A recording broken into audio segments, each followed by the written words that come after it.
Werk aan een rappere treinverbinding joert uiteenzet. We hopen uiteindelijk in 2030 uit te komen op een hele tijdswinst. En daarvoor zijn deze maatregelen noodzakelijk. En de lemmer kleur het oranje voor komstkening. Goejoen, dit is Kijk op Friesland van tongersdei 11 april. Rapper en vaker met de trein van het noorden naar de Ronestad. Al jaren we te praten over een betere spoorverbinding tussen Ljout en Amsterdam. En nu lijkt het er de dags echt van te komen. De provincie Friesland had 10 miljoen euro geïnvesteerd om het kniepenpunt Herfte bij Zwolle aan te pakken.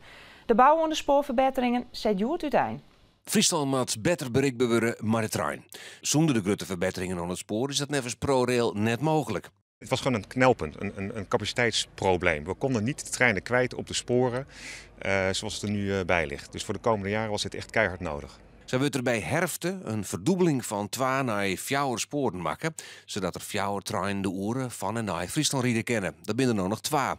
Een tunnel, maar dat verzwaart hier dat de trein van en naar het noorden net meer op elkaar hoeken te wachten zien. Dat scheelt een protte reistijd en daar wil deputair Johannes Kramer volop inzetten. Die reistijd moet echt substantieel verkwatterd worden. We willen dat nou machinaal. Dat doen we hier ook deze manier. En we hopen natuurlijk dat het klaar komt. Maar ja, hier in Dal tevreden ben we natuurlijk nooit. Want het maakt natuurlijk altijd sneller en vlugger en comfortabeler. Zodat nog meer mensen nog gaarlijker van het ene plak naar de oren komen keren. In 2030 zullen de verbeteringen een jaloere tijdswinst maar de Ronestad opleveren moeten.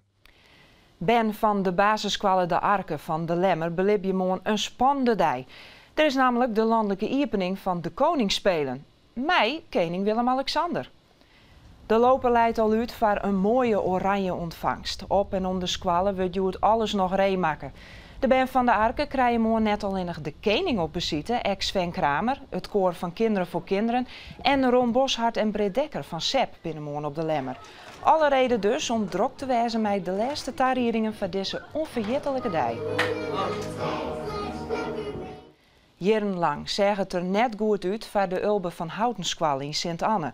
Per jaar kwamen er zo'n 30, gewoon 40 leerlingen minder binnen als het hier ervoor. Maar die trend hebben ze omdraaid en dat is opmerkelijk in een krimpregio. In totaal zitten er op dit stuit zo'n 400 leerlingen in Sint-Anne. Dat bent er flink meer dan 10 lien. En dat komt omdat er rigoureuze maatregels naambinnen. Het Ulbe van Houten het keersen voor heel persoonlijk onderwijs. Alle vakken moesten een uren per week inleveren. De tijd die het opsmiert wordt noodbroekt voor het bijspiekeren van zwakke vakken en voor speciale lessen. Nou, dan krijg je meestal maatwerken voor.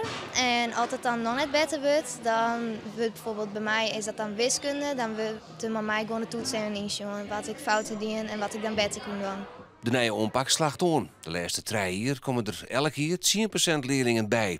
Maar ik voor het Ulbe van Houten komt het moment dat de groei eruit is. Als wij aanstaan richting 2023 gaan, dan zullen we misschien toch wat krimptas slaan. Maar dat wil net zeggen dat wij dan de meesten daarop ontslaan moeten. Want dat is net aan de water. Want dan heb je het natuurlijke proces dat mensen ook weer uitgroeien en met pensioen gaan.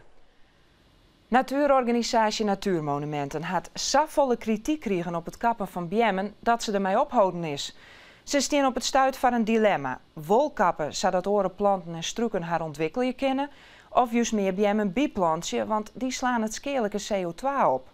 Staatsbosbeheer maakt het soort gelijkesoorwagings bij gelijkzeer in het Blauwe Bos bij Houlerwiek. En dat smiet emotionele reacties op. Je hebt jou een probleematie en mensen vragen, waarom doen we dit? Doch binnen de nevens de natuurorganisaties goede redenen om bjemmen te kappen. Heide is er net volle meer in Friesland, we hebben zuinig op. Reptielen, amfibieën, vlinders, de adderzitter. Daar leidt ik een stukje heide. En wat doen we op zo'n stukje? Wij kappen zo'n stukje bos, want die dieren die moeten van de ene kant naar de andere kant daar. En dan gaan we nog naar Piet Paulusma voor het waar. Joen en vannacht flink opklarings. In het watergebied misschien de winters buik. Ik heb al steen. Temperatuur 0, meer de provincie misschien 1 graad frost. Eerst nat eerste wind, matig. En dan terug naar morgen. Een dag met zinnen bewolking en zo'n 8 graden. Droeg waar, eerst nat eerste wind, die is matig en vrij krachtig. Maar toch altijd een koud ongeveer. En ons Safir, kijk op Friesland. Nog een hoffelijke joen.